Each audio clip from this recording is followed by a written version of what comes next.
Back to My Garden, episode 36. Welcome to Back to My Garden. Discover your passion for gardening. Here's Dave Ledoux. This episode of Back to My Garden is sponsored by Coffee Royalty. Can you really lose 5, 10, even 20 pounds or more just by switching your coffee or tea? Find out how to drink it for free at www.backtomygarden.com/coffee. Attention gardeners, do you love perennial flowers? Get a free online catalog and 10% off your first order of bulbs at Bloomin' Bulbs. I set up a link just for podcast listeners. Go to www.backtomygarden.com/bulb for your special bonus.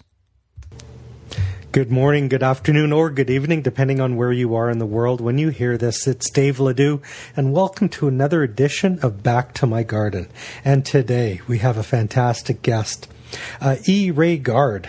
He's passionate about the big picture of agriculture and developing global food resources. He's traveled to Ecuador, France, Honduras, and Syria, and is actively involved in the growing permaculture movement.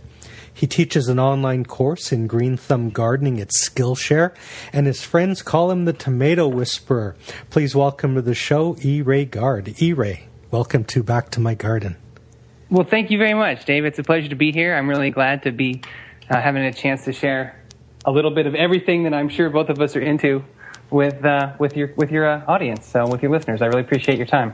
We're going to dig in and talk about gardening. I gave you a little brief overview and an intro. I want to hear your story, and I'm sure our listeners want to get to know you.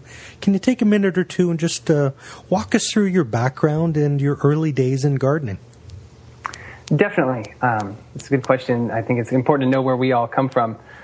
So I actually grew up on a farm and a ranch, a cattle ranch out in New Mexico. That's where I got started. And I remember actually a ranch along the border that was where my mother was from in Marfa, outside of Marfa, Texas, which is on the Texas-Mexico border.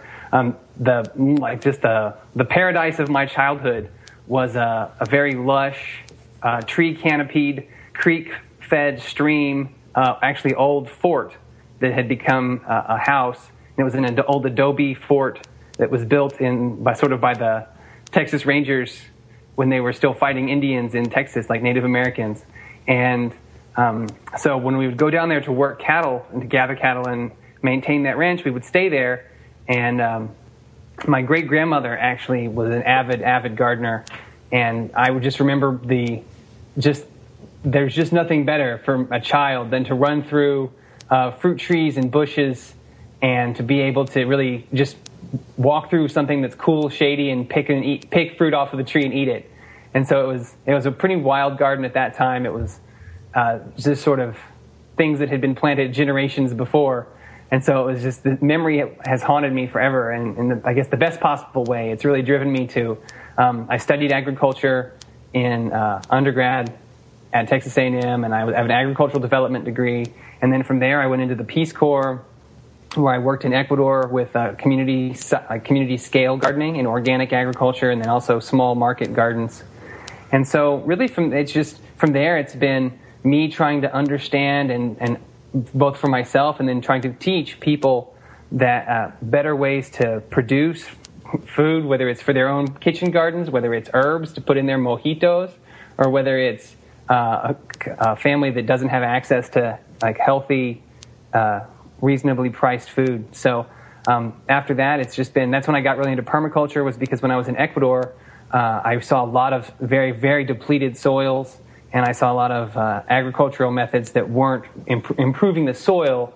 They were more of a quick fix. And so I thought, well, there's got to be a better way. And so I came back after 2 years down there and really dug in. That's when I discovered permaculture and sort of the better ways, ways to work with nature rather than against it. And so that really brings me up to today. Dynamite. Thanks, E Ray. Now, for those of you driving in your car, don't think you have to drive and take notes with the thumb on your iPhone. I'm going to put all the links on the show notes on the blog. It'll be at BackToMyGarden.com/36. Now, follow E Ray on Twitter. It's at @ERay_G. And make sure you check out his awesome blog. It's www.the thefuturewegrowtoday.wordpress.com. And it's actually way more than a blog. It's a resource site. So much good stuff on this site. Now, E Ray, a lot of listeners are brand new gardeners. They're going to wonder, what is permaculture? And not just a dictionary definition, because you've actually been in it, up to your knees, getting dirty. So maybe just let's start on this concept of permaculture. Okay, well, permaculture, as I have been learning, is a lot of things to a lot of different people. But what the entry point for me has really been, I guess, I'll start with a little bit of a dictionary, just because that's how I started to unfold it myself, was just realizing that it is a system of design where you use nature's principles. Like you really embrace the way that plants are in nature, and you work with them to produce abundance. You work with them to produce so much more than you can if you fight with them. And so it's the system of design that uses natural principles. And so for me, that means that one of the things that I've been really having fun with is in my garden plot here lately has been letting my plants do what they do. I mean, letting my plants shade out my grass. So I don't spend all my time picking grass and weeding in my garden, because I just plant my garden densely enough that a lot of those things take care of themselves. I keep my soil covered up all the time, year round, whether it's with mulch or whether it's with densely planted plants, and just really embrace the way that plants look out for themselves. And so it's, in nature, it's rare to find a monoculture. Like there are no naturally occurring fields of corn in the wild. And so when you sort of embrace polyculture and you go back to planting a big mixture of things, you get a lot of benefit. And that's just in a nutshell a permaculture principle, where you say, oh, okay, by mixing everything up, you start to see all these beneficial interactions. And so when you embrace that instead of fight it all the time, you end up with a lot of really exciting things. And it's just to me, it's a much more immersive and productive experience. Like I feel like I'm out in nature instead of out in my sort of high maintenance garden. I'm taking notes here, and I wrote down one of your quotes: "How to align with nature's principles to produce abundance." That's going to be the headline for sure. That's powerful stuff. But then in the sentence before, you said you were seeing depleted soil in Ecuador. Is it the fact that they're doing it wrong, or do they have their own unique set of challenges? Well, Wait, no, one more time, what was your question? Well, like when you were in Ecuador and you saw depleted soils, are they doing it wrong, or do they have their own unique set of challenges down there? It's both. So what happened in Ecuador is there's a larger sort of political context, and I'll briefly the political context. People came and basically drove the indigenous population up into the mountains, and so while they had traditional agriculture practices that worked in the bottoms in the lowlands, when they were driven up into the Andes, up onto the slopes, the traditional plowing along the slopes, etc., no longer works. It's like if you imagine plowing down a mountain. As soon as it rains, all of your topsoil goes away. It's just washed away, and so it's a combination of poverty, where people have to plant as much as they can every time, and they can't leave a lot of they don't have the opportunity to restore organic material, or they don't have the opportunity to restore that to the soil. So it's this sort of like harvest everything you can every single time. I mean, I guess another way to think about it would be that you don't have enough seed to save any for seed for the next year because you eat it all. It's that kind of situation. And then they're also doing it wrong, in the sense that the emphasis lately has been on sort of modernization, as the Western agriculture concept is to modernize. So we say, okay, we're modernizing. That means that we're going to use these chemical industrial fertilizers and pesticides, insecticides. And and use them poorly is really a lot of the problem.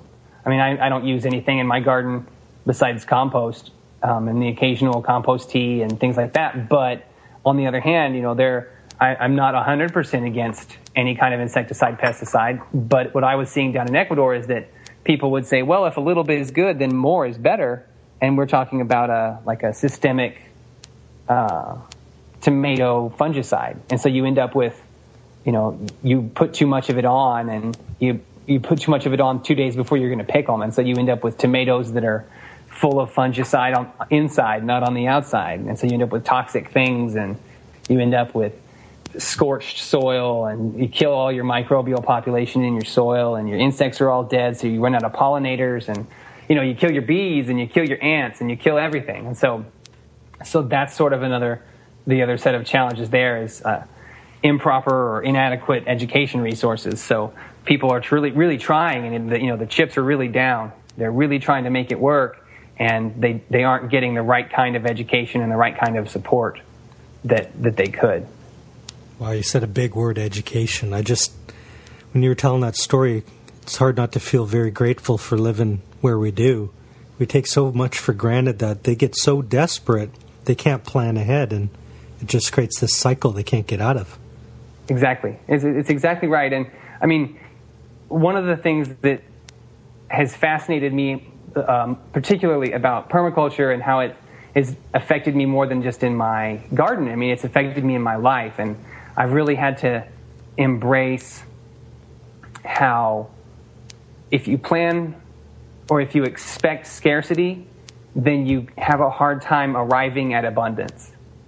And you'll hear a lot of people talk about abundance. That's kind of a buzzword in permaculture right now, because that's the word that comes to your mind when you have a garden that starts producing, and then every year it starts producing more, and the next year it produces more, and the next year it produces more, and you're putting in the same amount of labor or less if you're using, for example, if you have a lot of perennials, if you have shrubs, like large shrubs and trees and like asparagus, and, root vegetables and tubers, things that come back year after year. And when they continue to produce, I have so much. Like I didn't really know I'm doing this, but I have more than I expected. It's like 1 unit in and 2 units out. And I'm not trying to sell you a perpetual motion machine, but that's the feeling you get. One of the things that I love about interacting with every gardener that I meet is that I have still yet to meet someone that has a garden that they work with their hands, at least sometime, that clings to their produce. I still see this in people's eyes, that they pick something off of their garden. If you're walking through their garden with them, they'll pick something and hand it to you. And I feel the same way. It's like, oh, here, no, try this, taste this. This is amazing. But they don't say, this is mine that I made my own self. They don't, it's not like these are only my tomatoes or only my apples or only my strawberries. Because when you grow something when I grow something in the garden, and like I said, I still see this all the time, you really have this feeling that you are partnering with something that is still a little bit of a miracle. There's still a little bit of wonder in there. You're like, listen, I put this seed in the ground, and 3 months later, this is the delicious thing that resulted. So, I'm the one that picked it, and sure, I put some work in, but it's still a little bit of a miracle. Like, there's still something neat going on there. Man, you just took this podcast to a whole nother level. It's an endless conversation, because do you garden for the carrot or the pretty flower, or is there something more? And everyone loves to talk almost in hushed tones about the more. Maybe it's psychological or physical or spiritual, but there's a re-energized by the gardening.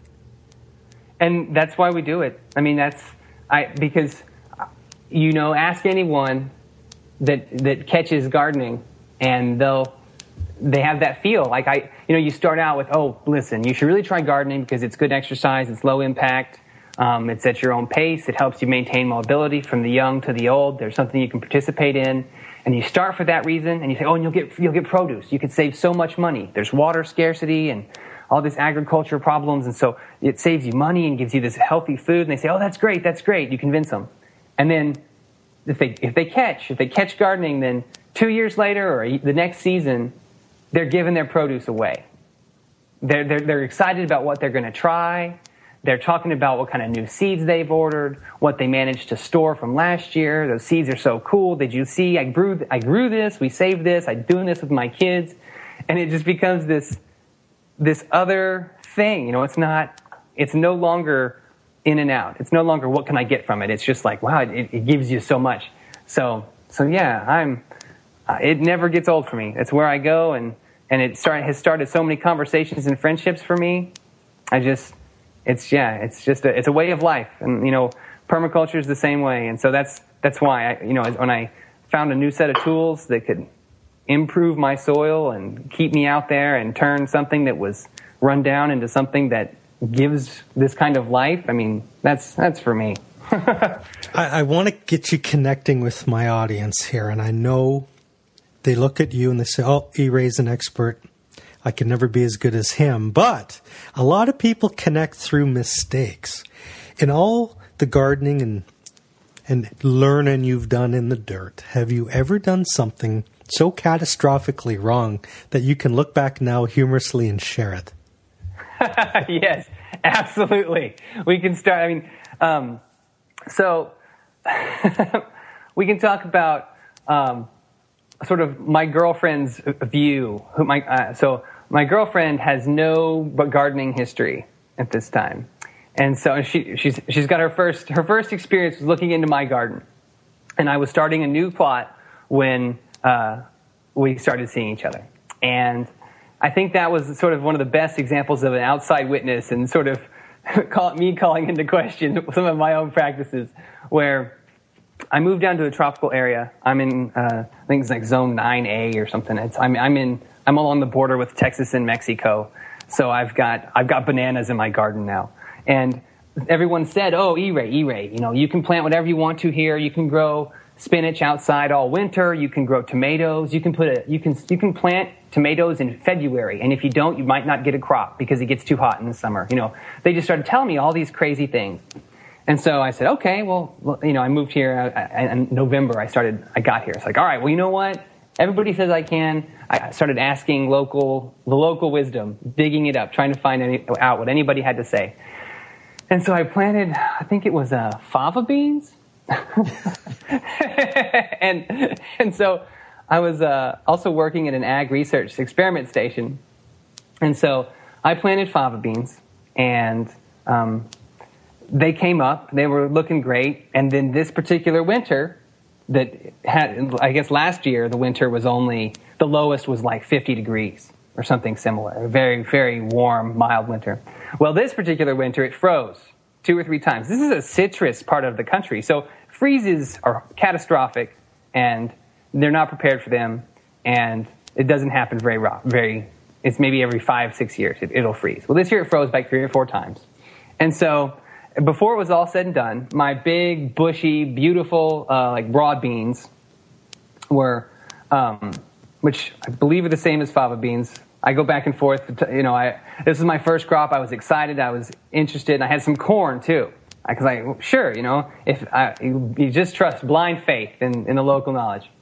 And so it starts freezing. It's cold. I grow this crop of just straggling corn. The corn probably got up, because it needs that heat to shoot up. The corn got up to probably 2.5 feet tall. Maybe. I still have them. I'll try to put a picture up after this is done of the ears of corn that I got that were about 2 inches long. And so throughout all this, it keeps raining too. And they're like, "Oh, it's never rained this much. It never rains this much here." So when it was all said and done, as I start to get my first little broad bean pods, they get this horrible, it just looks like someone came in overnight and lit them on fire. I mean, they got rust is what it was. They got rust so bad that, it really looked, they looked burned. They looked burned. And so before it was all said and done, I was just like, my girlfriend's like, why did you do that? Don't you know what you're doing? I was like, well, granted, I have my doubts sometimes too, but at the end of the day, everything I do, and over and over, is an experiment. And it was my first year here, new soil, new everything, new climate. You know, I've never lived on this part of the world before. I'm not used to these soils.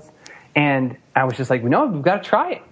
We'll just try it, you know, because you don't know. And even though, like, you listen to a few pieces of advice here, you guess here, you research on the internet over there, and then at the end of the day, you just have to try it and really, really be okay with the fact that everything you're doing is an experiment, and refine it. I mean, take notes. One of my friends who is the best cucumber gardener I've ever encountered is just serious about taking notes. He grows probably 150 pounds of cucumbers a year in his backyard, and he pickles half of them.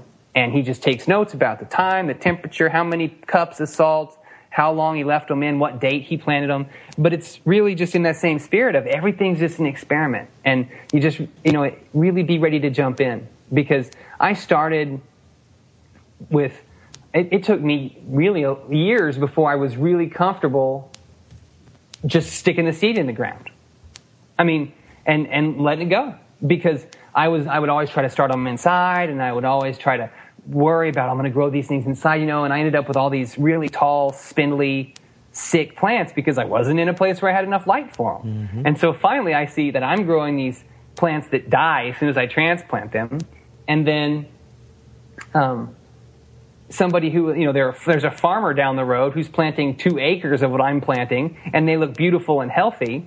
And it was because he just knew that seeds could take care of themselves. And he put them in the ground and watered them. So it's, you know, you just have to let the things that are going to work, and the ones that aren't going to work, not work, but learn. Perfect. That's a perfect lead in. We have a lot of people who garden in containers in the city on balconies, but they always want to hear about other people's gardens. E Ray, what is your garden like this season? What is working and what is frustrating you? All right. So, good question. Right now, I am doing the banana dance. I have got bananas in the corner of currently, I have my project is an 18-foot by 18-foot community garden plot. Nice. That's the one that I'm putting the most effort into now. I mean, I still kind of keep tabs on some other places where I've lived and that are in my family that I've put in that I'm not living at right now. But the one that I'm putting the most effort into right now is my 18, and it's literally 18 feet by 18 feet. And is working, which, I mean, thank God. I was really that my neighbors in my garden all thought I was a lunatic. I know for a fact. They looked at me like I was crazy. They gave me the eyebrows. I came in there and my sheet mulch is working, which is, I have one of my early blog posts is about it because I hadn't really worked with it before. I just mulched here and there and I was leaving cover crops on. But I came in and I was like, you know what? There's a whole lot of Bermuda grass down here and this is tropical, so I will just never get rid of that Bermuda grass if I don't do something serious. And so I put down a sheet mulch with like cardboard and then a foot of straw mulch on top of it and some compost and amendments mixed in there, and just didn't worry about the grass. The grass was under it. I just let the compost and decomposition and the temperature, you know, the pressure and the moisture and the darkness do the rest. And then I planted into it thickly with a lot of. So this is all still working. And I had my doubts and I made some mistakes. I hadn't really planted into a sheet mulch before, so I tried some seeds. I tried some directly down into the original soil and some up in the mulch, where like in a ball of compost or a ball of dirt, I plant like mounded, and then I planted in there. And some of them, like the cucumbers, for example, atrocious cucumber crop this year. I got like 3. I grew some Japanese varieties that are little and, you know, that are thin and really for pickling with a really good flavor. I think I got about 4. I think I've managed to keep some of them alive, so we'll see if when it starts to cool off again, if they set fruit again. But their roots needed to be deeper, like the root line was too high once that soil started to deteriorate a little bit that they were planted in. My tomatoes have done very, very well just because they're tough, and, you know, one variety didn't do very well at all. The others have done well. I had just a continuous crop, but I planted all heirloom varieties this year, so I didn't have anything that was going to just jump out, set one really good fruit, and then sort of die, because the timing here is interesting. It's so hot and so dry, and it stays hot. I guess not as hot and dry like a desert, so I don't get cool nights. I get hot and it stays hot. So a lot of plants, and that really goes over to your container gardeners. That is one of the things that will just really, really nuke a container garden. That's that temperature where your plant doesn't have the difference between the air temperature and the soil temperature. It's kind of like thinking about putting your refrigerator outside, or I'm trying to think of a good metaphor. They really need that difference in temperature, and that, to sort of give them some reprieve, whether it's a temperature change at night or the temperature change in the day between the plant and the soil. So once it's just like in a pot, in the same temperature day in and day out, they really don't have anything. I guess their coping skills go away. They can't handle it. So my banana's doing great, and I haven't had bananas yet, but they're putting up runners. They're like pups is what they're called. They're putting up pups, and I've never grown bananas before, so I'm just a giddy about them. And I actually managed to get 2 butternut squash out of the same garden. So there was the smut incident with the rust. Sorry, the rust. Again, it's called the same, but the smut is actually, we had some fun corn mold. The smut. Anyway, that's a whole other story. But the rust actually contributed to the rust forecast database managed in somewhere Iowa this year. I sent a sample in. One of my friends that is the researcher was like, actually, could you bring some of those leaves in? We do research on that. And I was like, yes. Maybe someone can learn from my failed broad bean. For those of you listening thinking, wow, E Ray really knows his stuff. I wonder if he teaches. He teaches. He has a course on an online university. It's called Skillshare.com. The best place to get your curriculum and link is off your blog, right, E Ray? Yes. And actually, I'm about to put up another one on, I think, Udemy. I've been transferring over, and I'm doing a more involved course for fresh from scratch garden, because as I started setting up this community garden spot, I looked around and I realized how daunting that is. I've had many of my friends say, okay, E Ray, we got a community garden spot. We were on the wait list for 3 years. What do we do?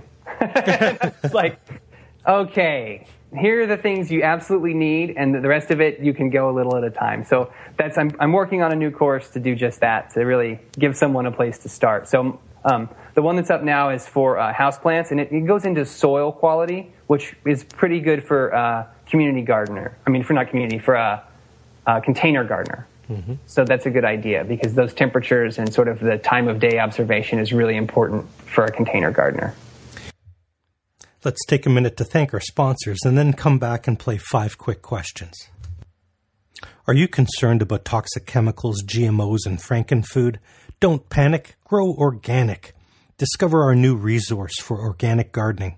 Go to www.backtoMyGarden.com/myorganic. What's the hottest trend in gardening? I think the hottest trend is aquaponics. Can you really grow a massive garden powered by fish? Find out more and discover the secrets to building fish-powered gardens at www.backtoMyGarden.com/fish. Do you love homegrown tomatoes? Me too. Free Report reveals the 5 dirt cheap tools I use to grow 22 types of heirloom tomatoes, including my secret soil booster. Download your copy for free today at www.backtomygarden.com/free report.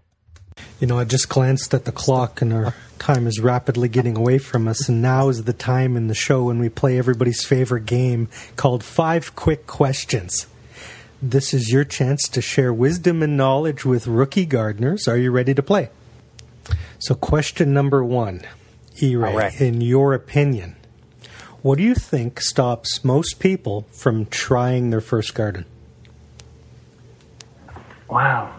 I've talked to people about their first garden, and I think it's the size of commitment. I think that most people think it's a huge, huge commitment, and they say, oh, no, I kill all my plants. I never can keep a plant alive. I'm the last person to try that. It's just a lot of work, and I can't do it. I have too much to do, and they assume that it's a big, big mountain worth of work, and it's just really not.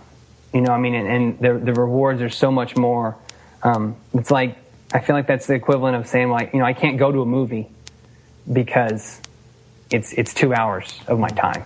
It's like, yeah, but you're doing something you like, don't you? And so I think that it's just a little more. I think that you can do more work up front, and by work I mean read up and really pick one thing that you really want to grow, and just start with one thing. Really start with one thing that you want to grow. Look it up and give it a shot. Nice. and see, because you read a little bit and you find out like that you don't want to fight with something. You want to know what your plant needs and just give it to it and schedule those things. It's not hard. So just a little reading and they're good. Question number 2. You've traveled all over the world and you've had some high-level teachers. What's the single best piece of gardening advice you've ever received? Oh, man. I would have to say keep your soil covered. And that one piece of advice, it is the thing that nations are built on. I mean, civilizations have fallen because they didn't keep their soil covered. I mean, it's like salt the fields of Carthage. I mean, it goes back across humanity, and it's still an issue that we deal with, because when you keep your soil covered with a mulch or a cover crop, you keep your water in the soil, you keep your soil structure intact, you keep your beneficial microorganisms are also there, you keep your roots, your roots are healthy, the temperature that I was talking about earlier is moderated. I mean, it's just, and how do you do it? You keep your soil covered. When your plants are in it, and when they're not, you keep it covered with a mulch or a cover crop, and everything gets better. Man, you guys are going science and history in the same podcast. Google it. Rome and Carthage. It's on Wikipedia. Question 3. Internet's a big place for new gardeners. Can you recommend 2 of your favorite websites and share them with us? Let's see. Wow. Well, I read a lot on the Permaculture Research Institute, the one out of Australia. I read that a lot. Just because they've got a lot of interesting, different takes on things and a lot of things that are going on. And they have a lot of resources for sort of people that want to get involved. But on the other hand, there's a background, a lot of like, whoa, what about this? Whoa. They start like you're already sort of got your head into it. And another one, boy, that question. It's tricky, Dave. Very tricky. You can pass if you want. No. I was saying for on your part, because everybody's got that first one and that second one. I think that I've been listening to was it All Things Plants? All Things Plants is this couple out of they're in Texas actually, and I don't know how I dropped onto them, but that guy helped me with my starters. With starting with their podcast and with their website's a big directory of plants with information about them. They've got this massive database, and I've only just started exploring that. Yeah. And so I don't know if the frequency of their podcasts is very good or not. I've only listened to a few of them, but they break things down to a very beginner level, and that I really appreciate that, because even when I might sound like an expert on some things, but there are a lot of things where just someone with a lot of experience, and I come into it, I need them to start from the very beginning, from step 1, and they do that sometimes. So, for those of you trying to type Permaculture Research Institute of Australia with one thumb on your iPhone, I'll put the link up in the blog show notes. E Ray, books. Some of us still love to read. Can you recommend an awesome gardening book for the new gardener? For the new gardener, well, it depends. If the new gardener is really interested in sort of some of the theory behind, what makes me into this stuff so much, and like where a lot of this passion comes from, I would recommend The One Straw Revolution by Fukuoka. He was this guy who was was in World War II, I believe, and he's a Japanese farmer, and he wrote the One Straw Revolution, and has just been really. It's a very interesting book because he started talking about the way that that we fight nature versus work with it, and how when we work with it, our plants and everything gets healthier. Kind of some of those things that I was talking about earlier, where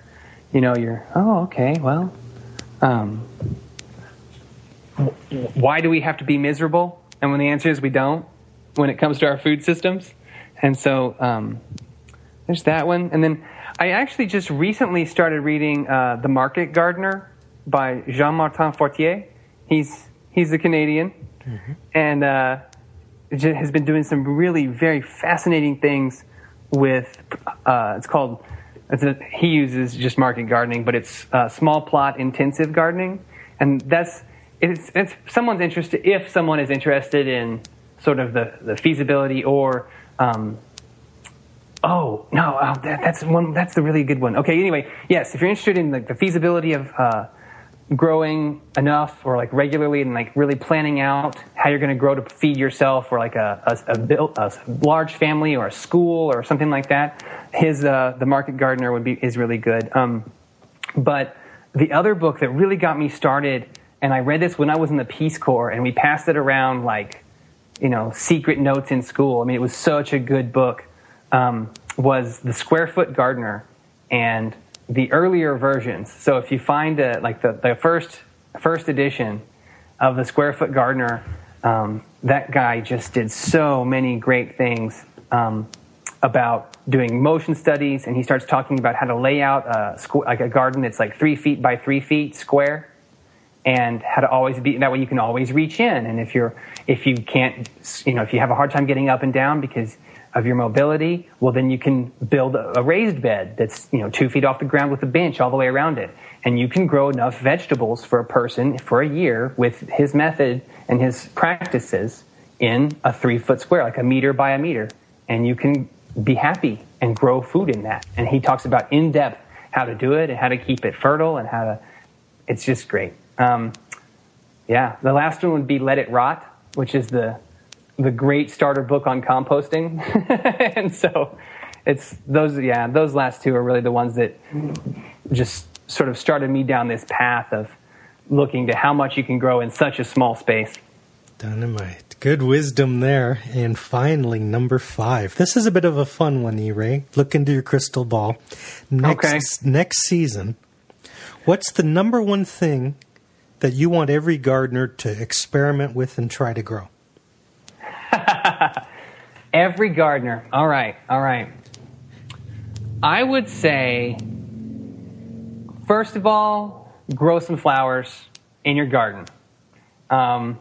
I think that flowers and food go together, and the more we can understand how they're both. An example would be an artichoke. If you have the climate to do it, grow an artichoke. They're perennial, so you can grow artichokes for good, and they're just there.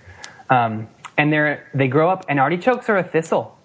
So if you decide not to pick one, they bloom into this great big purple, beautiful, dinosaur-looking flower. This flower that looks like it was back in the Cretaceous. Just this beautiful flower that is unworldly. And so I would say grow something that's beautiful even if you don't eat it. Another one that I'm going to try here would be passion fruit. I've never gotten passion fruit to work. I don't know if I'm buying bad seeds or if I sure could just go buy one at the store and plant it, but I'm too stubborn for that. So but their flowers are just beautiful. And I think that when we really start looking at our food as art and our gardening as art, and it is a place of beauty, and it's not just a place of sort of manufacturing, that's good for us. And so get out there and grow something beautiful that you can eat. I don't know about you listeners, but this has been a strong podcast. I took notes like how to align with nature's principles to produce abundance, and if you expect scarcity, it's hard to plan for abundance. E Ray, you've been a phenomenal guest. I'm going to give you the last word today to the listeners. Do you have a pearl of wisdom or a note of encouragement that you can leave everyone with on their gardening adventure? Yes, David, it's been a pleasure. Thank you very much. I've really enjoyed this interview with you and talking with you about what you do and your listeners. I would just say that to get started and even to keep moving, to really understand that little bits of effort do count, and to not look at this as if you are either a gardener or you're not, but to just look at that one little thing you can do and start there, whether that's going to be a bean in a cup in your window, or whether that's going to be planting an entire garden. Just start. Just start and find out what you like and find out what you need and what you can do with the little bit of time that you have. That's really what I'd have to say. So thanks for listening. E Ray, thank you so much for being on Back to My Garden. It's been a pleasure, Dave. Thank you so much. Hello, garden lover. It's Dave. All of the links, resources, and websites mentioned in this episode will be posted at www.backtomygarden.com/36. If you enjoyed this episode, please come to the website and click share and help us spread the message to more gardeners. Have an amazing day. Happy gardening.